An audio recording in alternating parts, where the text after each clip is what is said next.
5, 4, track red. 2, wait, and roll red.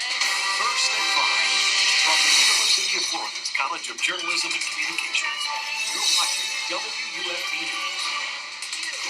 30 years ago today, the Space Shuttle Challenger blew up shortly after liftoff. Tonight, we take a look back and see how it's being commemorated. And many parts of the state have seen severe weather this month, including 7 tornadoes. But how are we looking locally? I've been keeping my eye on the sky, and I'll let you know what to expect coming up. We have an investigative process for all use of force, and it works. Sheriff of Marion County spoke today about the former deputy now facing civil rights charges. That's our top story tonight. Good evening. It's Thursday, January 28th. I'm Connor Ingalls. And I'm Marie Edinger. Thanks for joining us. Yesterday, we showed you the surveillance and body camera footage that appears to show 5 deputies using excessive force. And today, Sheriff Chris Blair held a press conference to address the incident and the indictment of one of the 5. WUFT's James Torres was at the press conference. James, what Sheriff Blair have to say? Well, he wanted to send a strong message, and a message that says that this type of law enforcement will not be tolerated in his department. And of course, Sheriff Blair wasn't the only one we heard from today on the matter. Jesse Terrell's lawyer also responded to our calls for comment, saying his client's actions were justified. The Marion County Sheriff's Office has no tolerance for this type of behavior. That's the message Sheriff Chris Blair wants to get across to the community. Former Marion County Deputy Jesse Terrell was indicted yesterday for the actions you see here. Stop resisting! Stop resisting! He was one of 5 deputies involved in the arrest of Derek Price in August of 2014. The other 4 men resigned and pled guilty to federal charges. Terrell refused to resign and was instead terminated. The others chose to resign because they were guilty, and they knew they were guilty. But my client's not guilty of this. Holland says he's tried to negotiate with the Department of Justice, but he's convinced this matter will have to be resolved in court. Sheriff Blair says he's confident the use of excessive force in this instance does not indicate a bigger problem with brutality within the agency. Well, I don't have any reason to believe that at this point. I just say this, and I'll leave you with this, that anything that comes forward, we certainly will take a hard look at it, and it will be handled.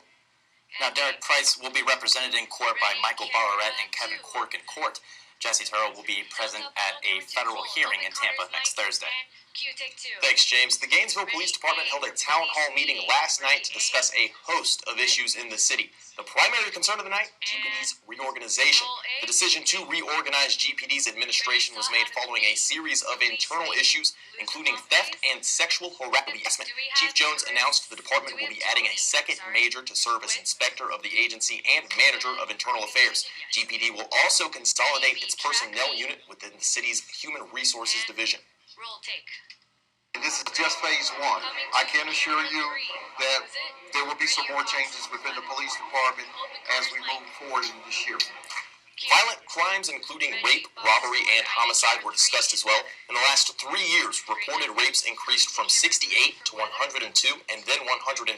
But officers say the increase comes from actively seeking out rape victims. Robberies also increased in 2015. There were 232 reported, and officers made an arrest in 220 of those cases. Officers say community awareness is an important part of reducing crime. And today was about as ugly as it gets. I think the mist was so thick at some times that I felt drenched, even if it wasn't actually raining. Yeah, you said it yesterday, not the prettiest day out. UF forecaster Amanda Holly joins us now from the Weather Center to tell us where the rain is now.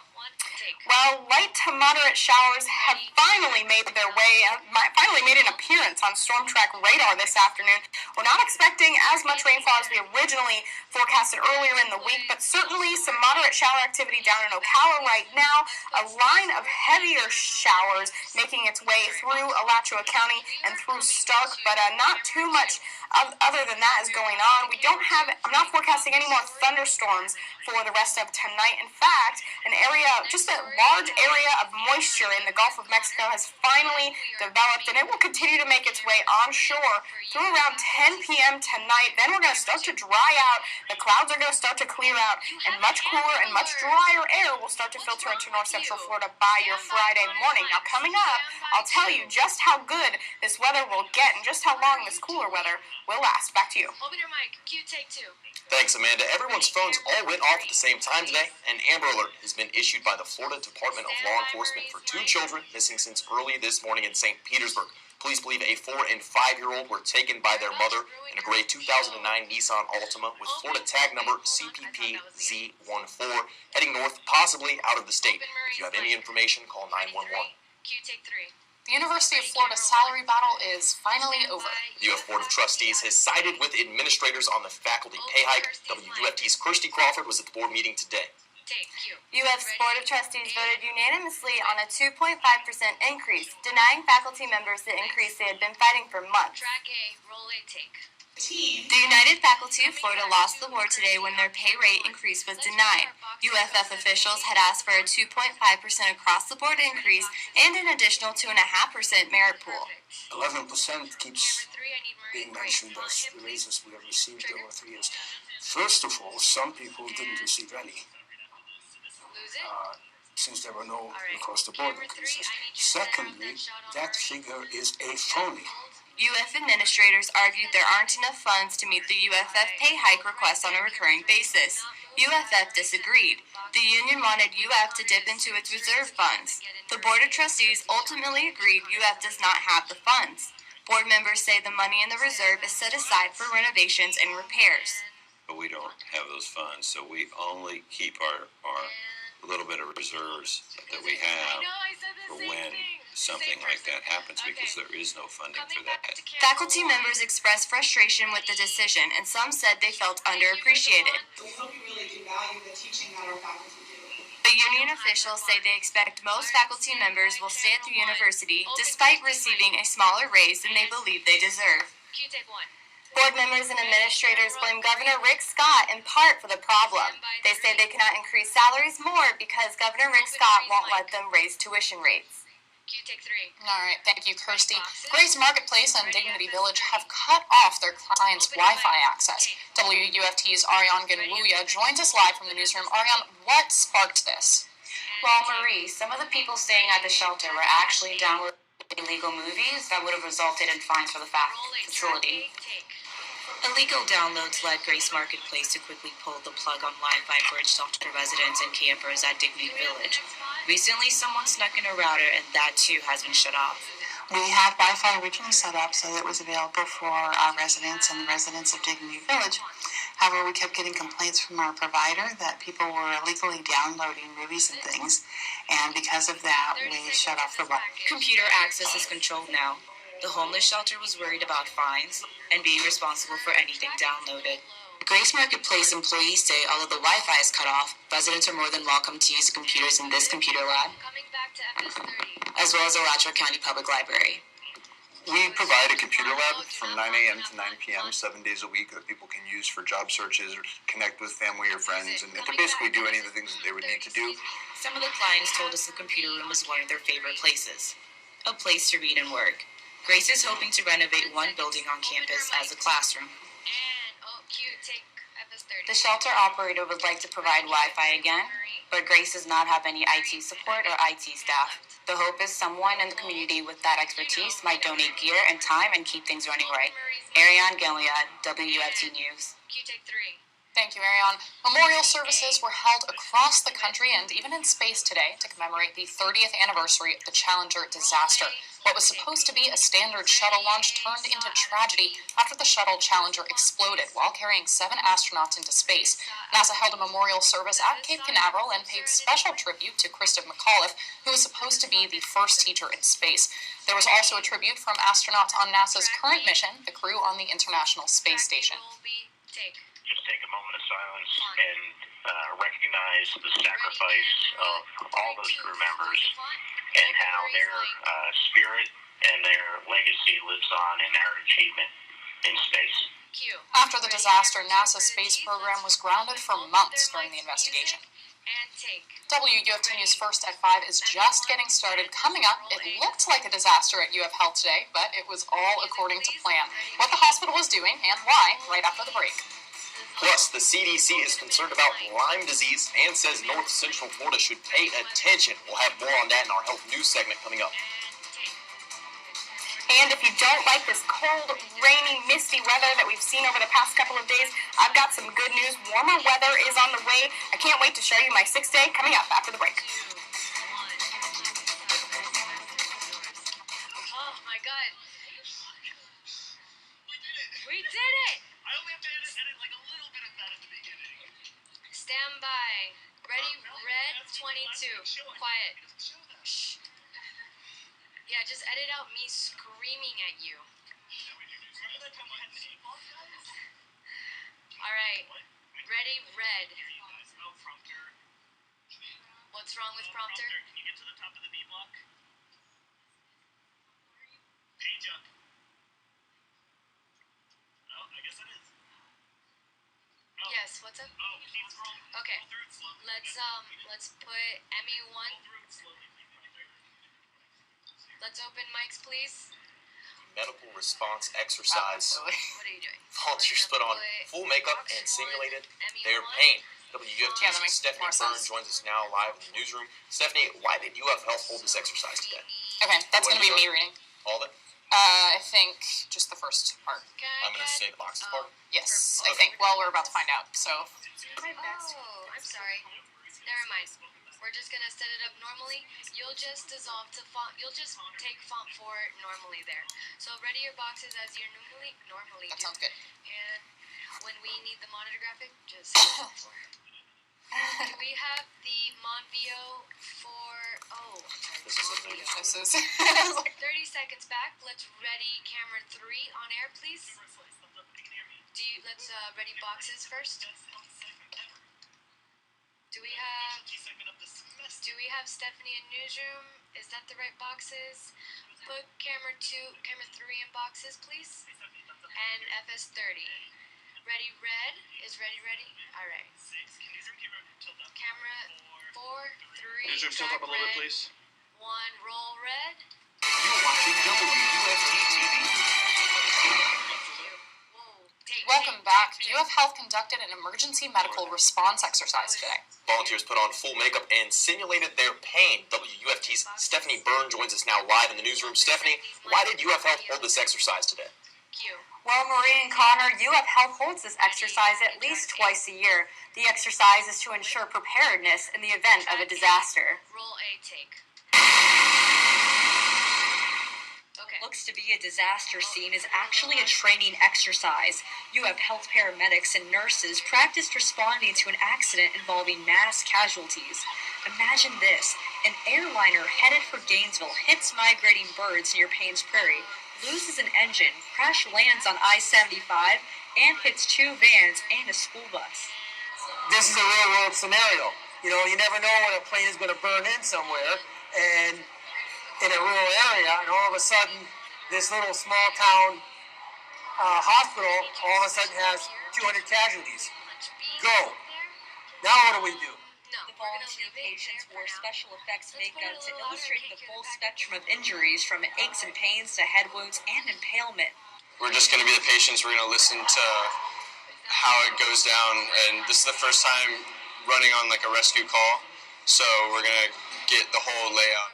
Another volunteer, a military vet, is preparing to get recertified as an emergency medic. I retired in '99, so yeah, we had some neat stuff. I was primarily infantry, but they cross-trained me as a medic. So when the medic got hit, someone had to take care of him. That ended up being me. For the drill, first responders came to the scene to assess, treat, and take patients to UF Health by ambulance. I think that it'll help us be even more well prepared if this type of incident ever were to occur. Everyone here agrees.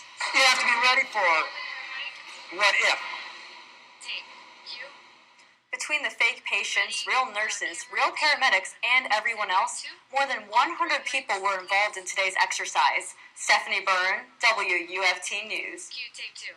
Yikes, I did a pretty good job on that makeup. Thank you, Stephanie. Let's hope those preparation drills aren't ever actually needed. Some serious visuals there, but worry not. WFT's health beat reporter Sarah Kimbrough joins us now to keep us healthy and safe with all the latest health news. Don't worry, I'll keep you guys in good health, but the CDC has some news that will keep us in North Central Florida on the lookout. The CDC says a kind of tick that can spread Lyme disease can now be found in nearly half the counties in the United States, including Alachua County. Ticks can thrive in forest and brush areas such as Paynes Prairie or San Francisco Hammock. Since 2010, Florida has seen a 34% rise in reporting cases of Lyme disease.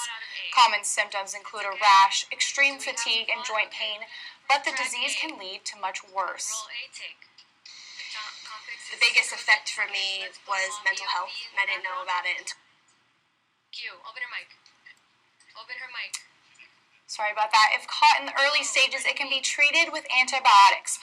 30,000 cases of Lyme disease are reported to the CDC each year, but the agency believes a lot occur, as many as 300,000 a year. The World Health Organization says the Zika virus is, quote, spreading explosively around the Americas, and there's no treatment or vaccine. When it comes to battling the Zika virus, some scientists are working to fight mosquitoes with mosquitoes. At the Oxitec labs, the mosquitoes have been genetically modified to produce offspring that die before growing into mature adults. Only male mosquitoes are introduced into the wild. Track B, roll B, roll B. I just wanted to show you the males because we only release the males as they don't bite. It's actually the female mosquitoes which bite and are the problem because they transmit the disease. Once the genetically modified male mates with the female, he passes on the deadly gene that's spread to the larva. The larvae are then unable to grow into adults. For tracking purposes, they also glow in the dark. So far, that tracking shows promising results. One study conducted in El Dorado, Brazil, showed an 82% reduction in mosquito larvae. Scientists warned the spread of Zika could spiral into a global pandemic. Who would have thought the key to stopping it could be a glowing mutant mosquito? University of Florida researchers have been experimenting with an electronic portal to improve communication between teen patients and their doctors. The findings published in the Journal of Adolescent Health show teens respond well to this approach. Roll A, take.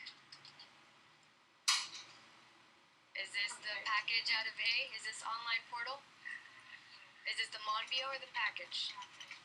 We've had a parent listening in, or if you use the telephone, a parent saying that they were the child trying to understand what was going on, what they thought was behind their backs, but that's a legally defensible position to be in.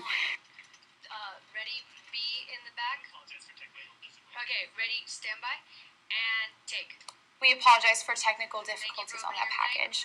Fitbit is one of the hottest fitness trackers on the market. In the previous story, Dr. Thompson was wearing the bracelet that tracks your steps and in some cases your heart rate.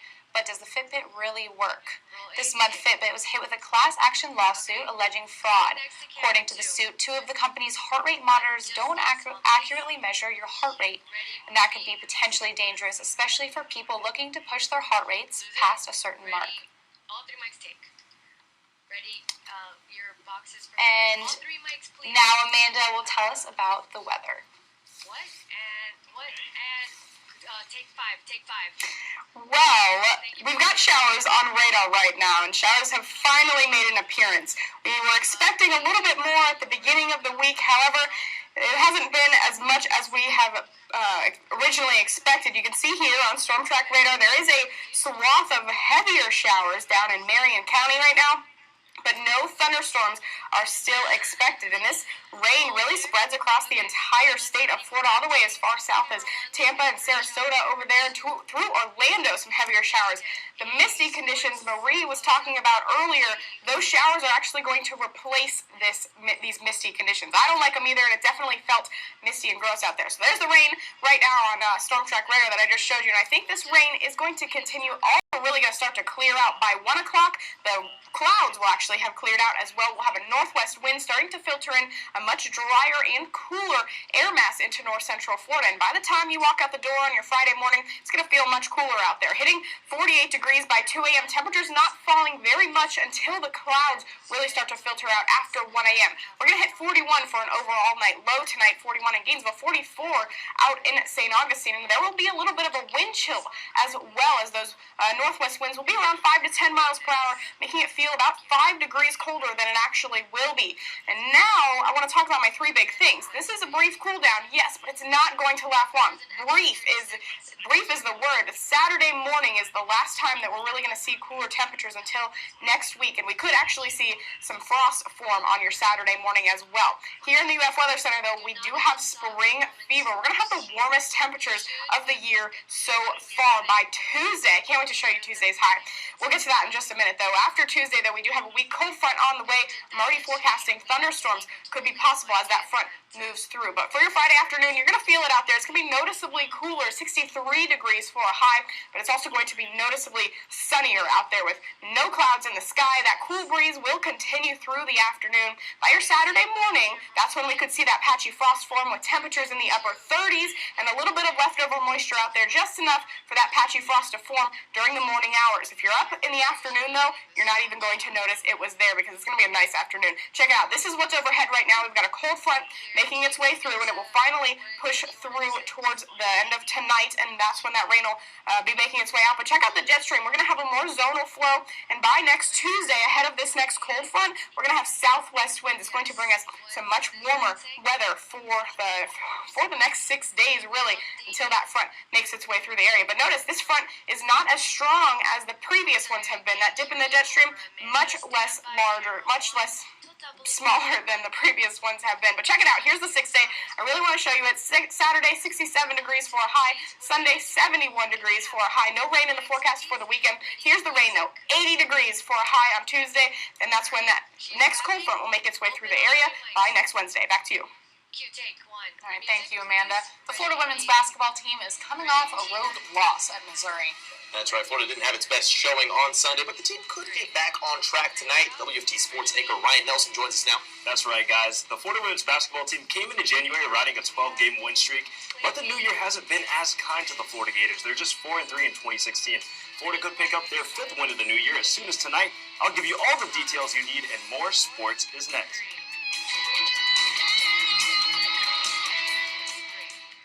All right, back on track. Coming to Let's Ready Our Sports Open. Okay. Okay, we have no monitor things, so we'll just hang tight. Let's put Still Store 5 in there. Great. So, camera 2. Andre, can you track Ryan's mic for me really quick? Can we give Can I read what she said? box over there, maybe? 1 minute 30. Yeah, I can. Basketball coach Amanda Butler says, yeah, I can read through that. Fine with Ryan there, or do you want him on another box? And we have VO for everything else, correct? Yes. Okay, that works out. There's plenty of VO to where we don't need to take this out. Yeah, it works out. We are going to scroll through. It's been an up and down season for the Florida Gators women's basketball, for the Florida women's basketball team. He's going to read the socks and just scroll through it normally. Don't panic when the video doesn't play. Okay, so we will go back to set. It's been an up and down season for the Florida women's basketball team. Welcome back to sports. I'm Ryan Nelson. So we're definitely chatting out. Mike, please. He's fine there. All right. Ready, camera 2. Ready, your sports open. Camera 1. Pan left a little. Pan left a little more. Yeah, hold. Right there. Thank you. Stand by 2. 30 seconds. Ready, you're red.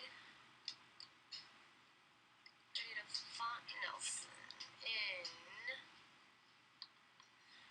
10, 9, 8, 7, 6, track red, 5, 4, 3, 2, 1, and roll it.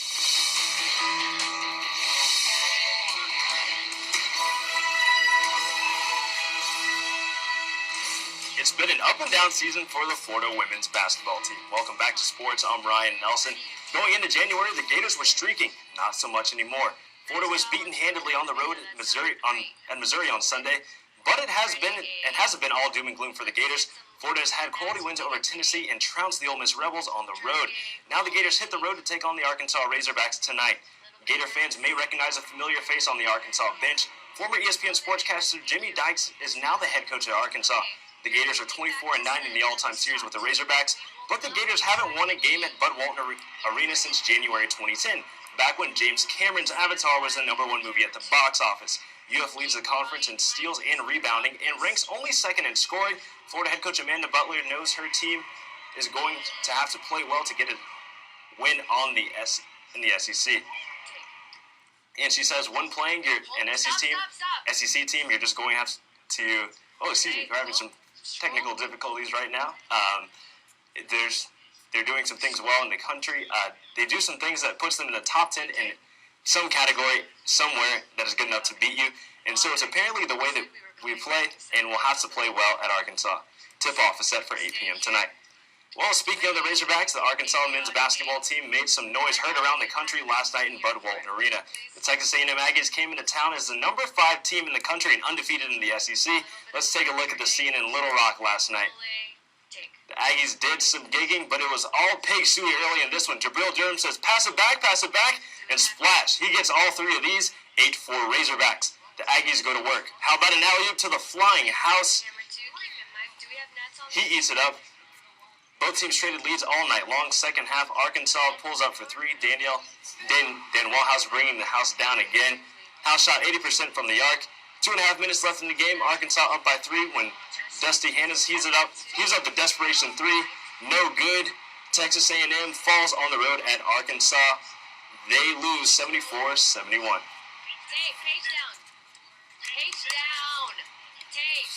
The Florida gymnastics team has kept up their dominant ways under new head coach Jenny Rowland. The Gators are number 1 in the country and undefeated. Florida won comfortably over UCLA and Auburn. The Gators have had a tough road to 3-0, and it doesn't get any easier. Florida hosts the 5th-ranked Alabama Crimson Tide tomorrow night in the O-Dome. This is Florida's 3rd straight meet versus the team that advanced in the NCAA championships, and 2nd straight meet with the team over the 2015 Super 16. Alabama leads all-time series 71-38. The Gators are led by senior All-American Bridget Sloan, and Sloan said it's important to be loose. And I think my whole team should know that these routines aren't a struggle anymore. It's not like it's a labor to get through everything. We go out there and we know we can do it. So as long as we just do what we've been training, I think it'll be great. The meet starts tomorrow at 6:45. Well, high school boys soccer action is in full swing, and there's a full slate of games tonight. The Buell's Bobcats are traveling to Spruce Creek to take on the Hawks. This is Buell's first regional since 2013. Also, GHS is hosting Pensacola, Washington for the first time ever between the two schools. The Mount Dora Hurricanes are in Keystone tonight. They're in their 3rd straight regional. And lastly, Eastside is hosting Daytona Beach for the 2-3A quarterfinal. The Rams are in their 9th state playoff in 10 years. Eastside head coach Ron Messick says postseason play brings its challenges. It's the first round, so it's a little difficult when you don't really know a lot about team. So we'll just go out there and do what we do well, and I think if we do that, we'll be okay. All games kick off at 7 p.m. Well, the Florida women's tennis team came out strong in their first dual meet of the season. Florida finished with an impressive 6-1 win at Rings Tennis Complex. Anna Danilita and Brianna Morgan swept USF duo Vera Besanova and Juliana Cardosa 6-0. Spencer Lang and Peggy Porter won their match by a score of 6-2. And the 5th-ranked team of Brooke Austin and Courtney Keegan cleaned up doubles play with a 6-4 win over Jessica Chavez and Olga Martinez. All Gators, Belinda Wolcott, Courtney Keegan, Josie Coleman, Anna Danilita, and Spencer Lang all won their singles matchups on Wednesday. The Gators face the Seminoles next Thursday in Tallahassee. And Connor Murray. In some news around the SEC, former quarterback Matty Mock of the Missouri Tigers was released today. The school is saying that he just had some personal problems over the past month or so. Yeah, it's sad to see misconduct like that, but I'm glad that the team isn't just letting it slide. They're taking action, so it's definitely good to see that. Yeah, and with Mock, you hope he can take care of those personal issues and then maybe down the road get back on a football field somewhere. Thanks, Ryan. And lastly, tonight, one local man is living his dream on the streets of Gainesville. If you frequent the northwest part of town, you probably recognize Rafael Torres, DJ Raffy as he's known, entertains drivers by rapping and dancing. But a while back, he was attacked by a driver. He returned to his roots a short time later and is now better than ever. He's currently working for Liberty Tax, getting paid to do what he does best. I love it, man. I get to do what I want to do, and I get to get paid to do it. Torres says he started at Liberty about 3 weeks ago, and that's great to see. I love that. A man out there loves seeing him around town. All right, before we go, let's get one last check on the weather. Here's Amanda. It'll be a soggy commute out there with heavier showers down in Marion County, but no thunderstorms expected over the next 6 hours or so. Rain chances will taper off by 10 o'clock tonight, and temperatures will fall to around 41 degrees by the time you walk out the door on your Friday morning. Warming up, though, through Tuesday, 80 degrees for a Tuesday high. Then in next week's front will bring rain chances back up on Wednesday. Back to you. music. Thanks, Amanda. We'll be back tomorrow at 5, but your Florida news is always on at WUFT.org. Here on WUFT TV, BBC World News is up next, and the PBS NewsHour is coming up at 7 o'clock. Have a good night.